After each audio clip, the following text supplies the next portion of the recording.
주님께서 여러분과 함께 루카가 전한 거룩한 복음입니다. 그때 예수님께서 바리사이들에게 말씀하셨다. 어떤 부자가 있었는데 그는 자주색 옷과 고운 아마포 옷을 입고 날마다 즐겁고 호화롭게 살았다. 그의 집 대문 앞에는 라자로라는 가난한 이가 종기투성인 몸으로 누워 있었다. 그는 부자의 식탁에서 떨어지는 것으로 배를 채우기를 간절히 바랐다. 그러나 개들까지 와서 그의 종기를 할권 하였다. 그러다 그 가난한 이가 죽자 천사들이 그를 아브라함 곁으로 데려갔다. 부자도 묻혔다. 부자가 저승에서 고통을 받으며 눈을 뜨니 멀리 아브라함과 그의 곁에 있는 라자로가 보였다. 그래서 그가 소리를 질러 말하였다. 아브라함 할아버지, 저에게 자비를 베풀어 주십시오. 라자로를 보내시어 그 손가락 끝에 물을 찍어 제 혀를 식히게 해주십시오. 제가 이 불길 속에서 고초를 겪고 있습니다. 그러자 아브라함이 말하였다. 얘야, 너는 살아있는 동안에 좋은 것들을 받았고 라자로는 나쁜 것들을 받았음을 기억하여라. 그래서 그는 이제 여기에서 위로를 받고 너는 고초를 겪는 것이다. 게다가 우리와 너희 사이에는 큰 구렁이 가로놓여 있어 여기에서 너희 쪽으로 건너가려 해도 갈 수가 없고 거기에서 우리 쪽으로 건너오려 해도 올 수가 없다. 부자가 말하였다. 그렇다면 할아버지, 제발 라자로를 제 아버지 집으로 보내주십시오. 저에게 5 형제가 있는데 라자로가 그들에게 경고하여 그들만은 이 고통스러운 곳에 오지 않게 해주십시오. 아브라함이 그들에게는 모세와 예언자들이 있으니 그들의 말을 들어야 한다 하고 대답하자 부자가 다시 안 됩니다. 아브라함 할아버지, 죽은 이들 가운데서 누가 가야 그들이 회개할 것입니다 하였다. 그에게 아브라함이 이렇게 말하였다. 그들이 모세와 예언자들의 말을 듣지 않으면 죽은 이들 가운데서 누가 다시 살아나도 믿지 않을 것이다. 주님의 말씀입니다.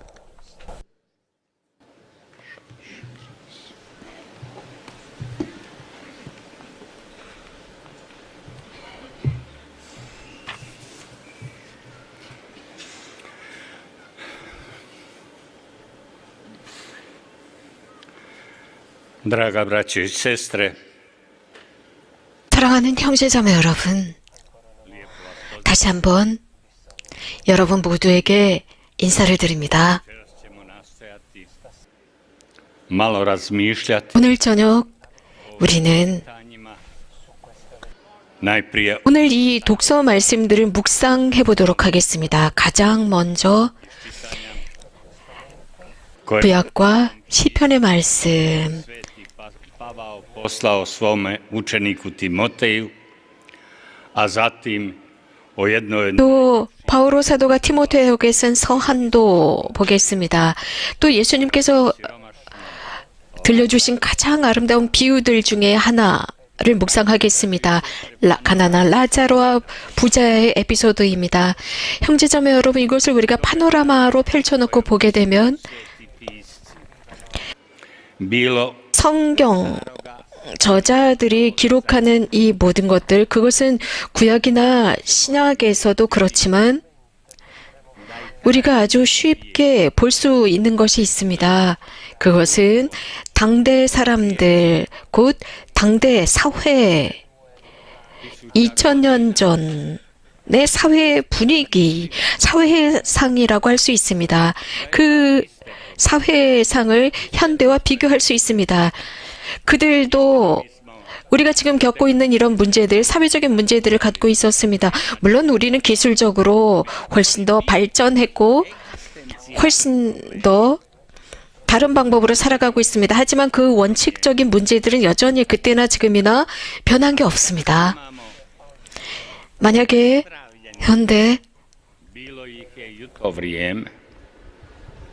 Ako imamo 우리에게 어떤 권리를 잃고 살아가는 사람들, 가난한 사람들을 봅시다. 혹은 당대에도 그런 사람들이 굉장히 많았습니다. 지금보다 훨씬 더 많았을 수도 있습니다. 혹은 잊혀지고 버려지고 소외당한 사람들 지금 있다면 당대에도 마찬가지였습니다.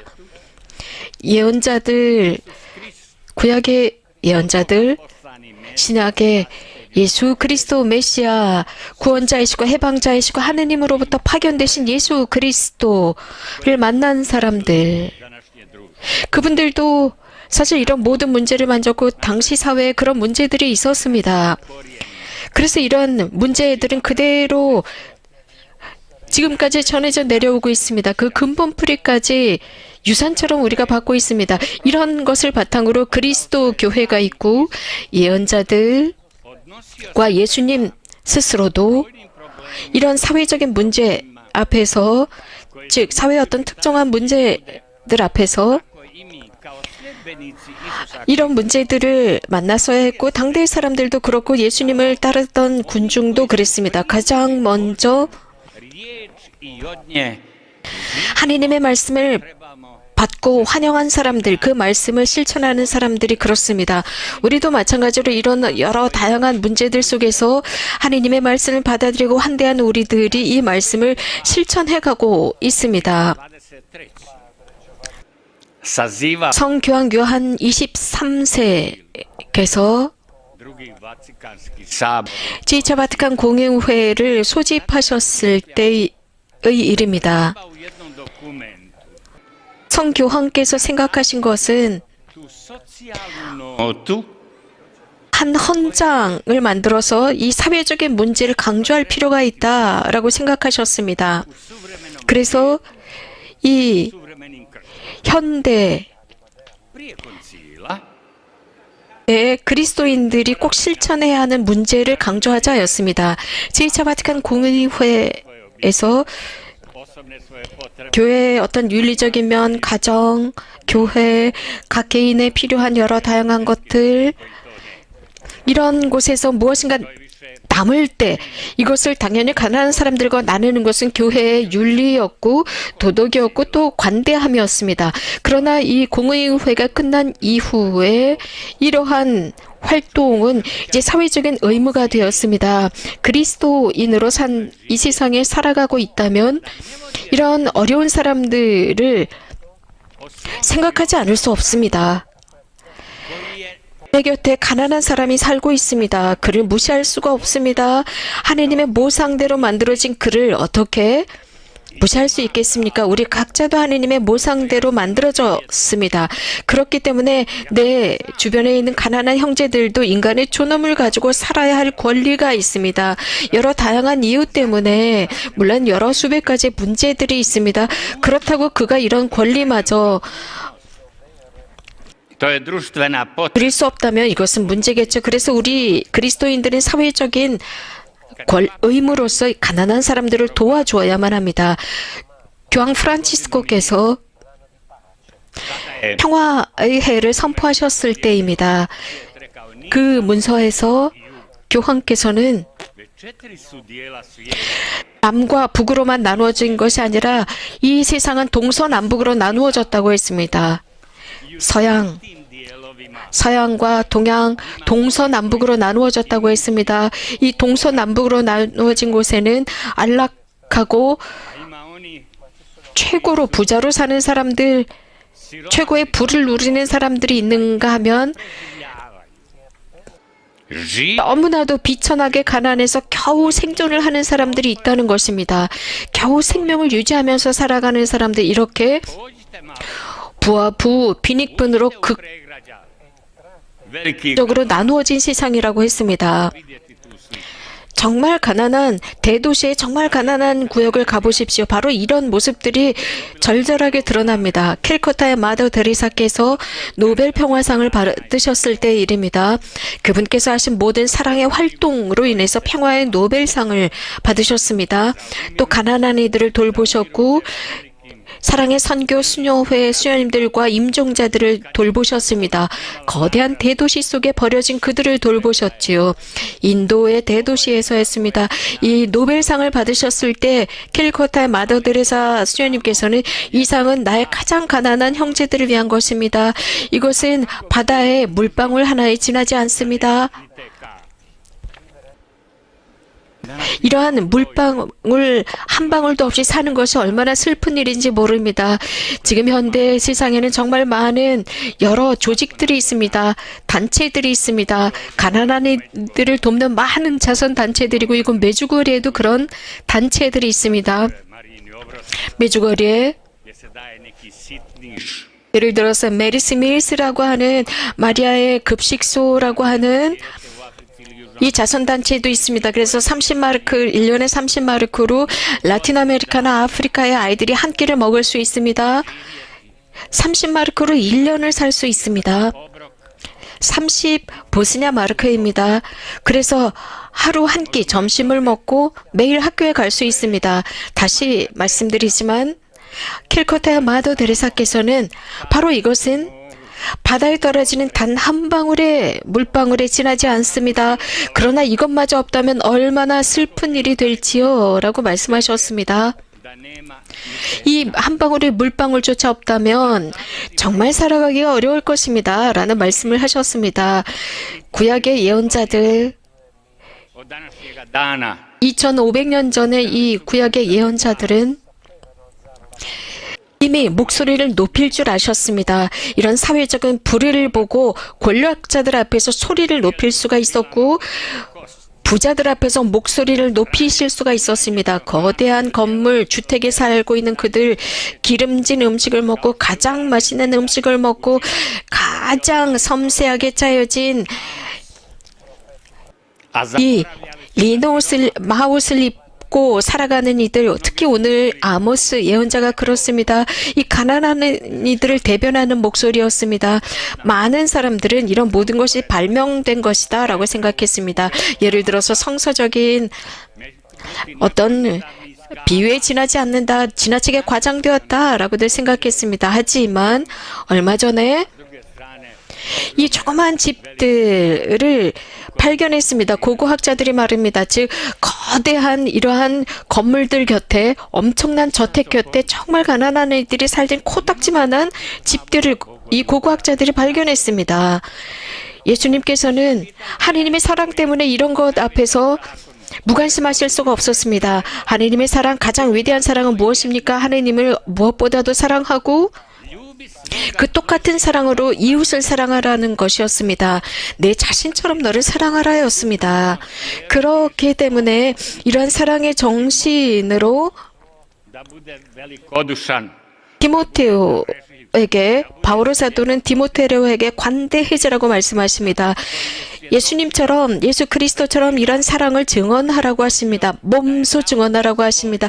빌라도 앞에서 증언하셨고 당신의 생명을 내놓으신 것처럼 행동으로 이러한 사랑을 증언하라 라고 가르칩니다. 이런 일들이 우리 눈앞에서 드러날 때 오늘 이 비유가 우리에게는 쉽게 보일 수 있습니다. 부자. 자, 복음을 한번 봅시다. 부자가 있어요. 그는 자주색 옷과 고운 아마포 옷을 입고 날마다 정말 맛있는 음식을 먹으면서 아주 사치스럽게 살았습니다. 부족함이 없었습니다. 이 사람은 이렇게만 살고 있었습니다. 가족이나 아내나 형제 자매들에 관해서는 언급하지 않고 그는 이렇게 자기 자신만을 위해서 산 것으로 보입니다. 그리고 나서 나중에 자신의 형제들이 있다는 것을 보여주죠. 그는 이제 죽었습니다. 그리고 다른 곳에서 죽고 자, 이 부자가 이렇게 살고 있을 때 그 곁에는 종기투성인 라자로가 살고 있습니다. 그래서 그 식탁에서 떨어지는 것으로 배우를 채우기를 간절히 바랐다고 했습니다. 자, 그런데 이 두 사람이 모두 죽었습니다. 우리 모두가 가야 할 그곳으로 그들은 갔습니다. 즉 하느님의 재판소에 가는 것이죠. 부자나 가난한이 모두 똑같이 그 앞에 갑니다. 이 부자는 지옥에 떨어졌습니다. 그런데 그 가난한 라자로는 아브라함 품에 안겨 있었습니다. 이 표현은 성서적인 표현으로서 구약 성경에서 아버지가 아들을 받아들일 때 품에 꼭 끌어안습니다. 이것은 심볼입니다. 한 사인으로서 너는 내 아들이야 라는 의미입니다. 이렇게 가난한 라자로는 아버지, 즉 할아버지 아브라함의 품에 안겼습니다. 즉 하느님의 아들이라는 의미입니다. 하느님께서 그를 친히 환대하셨다는 의미입니다. poscínený 그는 하느님 곁에서 예수 그리스도를 통해서 a Boh je postal náš. 자, I za to 하느님은 우리들의 아버지가 되셨습니다. 오늘 이 비유에서 daruje jedna trajná 부자와 가난한 라자로를 통해서 우리들에게 지속적으로 경고하고 있습니다. 한쪽에는 고통이 있고 또 한쪽에는 축제가 있습니다. 여기에 거대한 부요함과 한쪽에는 고통이 있는 것입니다. svoje ime. 가난한 사람은 A u Biblii 그의 이름이 있습니다. 그런데 이 성경에서 이름이 등장한다라는 뜻은 누군가라는 뜻입니다. 분명한 정체성이 있다는 것입니다. 가치가 매겨졌다는 것입니다. 그런데 부자는 이름이 등장하지 않습니다. 그의 이름이 어디를 찾아봐도 등장하지 않고 그저 부자라고만 합니다. 이 부자는 아브라함에게 청합니다. 저는 5명의 형제가 있는데요. 누군가를 좀 보내주세요. 라고 간절히 탄원합니다. 그래서 내가 당하는 이런 고통을 당하지 않도록 누군가를 좀 파견해 주세요. 그러자 아브라함은 그들은 모세가 있고 예언자들이 있으니 보낼 필요가 없다. 그들의 말을 들어야 한다입니다. 형제자매 여러분, 정말 그 어떤 사건도 u svome 이 세상에 살고 있는 사람들 중에 아주 고집스러운 사람들, 완고한 사람들, 권력이 있는 사람들, 이렇게 고집스러운 사람들은요, koja se nalazi 죽은 사람들이 부활해서 자신들을 찾아가서 어떤 말을 할지라도 그들은 변하지 않을 것입니다. nastavlja Abraham. Između nas i vas 아브라함은 계속 이런 말을 합니다. 나와 너 사이에는 큰 구렁이 있다라고 하십니다. k vama 우리가 정말 너에게 가고 싶어도 갈 수가 없다. opomena 너도 우리 쪽으로 건너오려 해도 건너올 수가 없다. 이것은 우리에게 경고에 해당됩니다. čovjeku kršćaninu. Nasali 이것은 각각 그리스도인들, 각각의 사람들에게 주시는 경고입니다.